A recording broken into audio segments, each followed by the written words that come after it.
এই বুকু তুই ওইখানে বস। চলে যাও, বা চলে যাও। ওইখানে বস। যা। যাবো।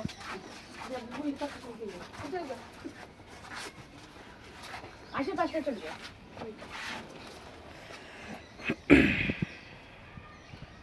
আদি সবাইকে দিবে। তাহলে রিয়াই কিন্তু বস।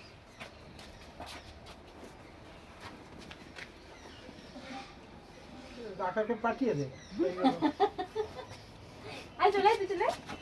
রাখা আসতে পারতো। বললাম রাখাকে বললাম তো দুদিন চারদিন চেকিংয়ে তো একসঙ্গে ঘুরে আসি। আমাদের চলে পুরী গেছে। আমার একটু করে। তারপরে অচিন্ত রেখে যাবে। ওই পড়ে না অনেক জানি না না তখন বলছি যে অচিন্ত রাখবে তো অচিন্ত না যেতে পারলে নেবো যা বলতে ওর ইন্সপেকশন চলছে। অচিন্ত রাখাতে একা একা যাওয়া থেকে সবাই মিলে জানি না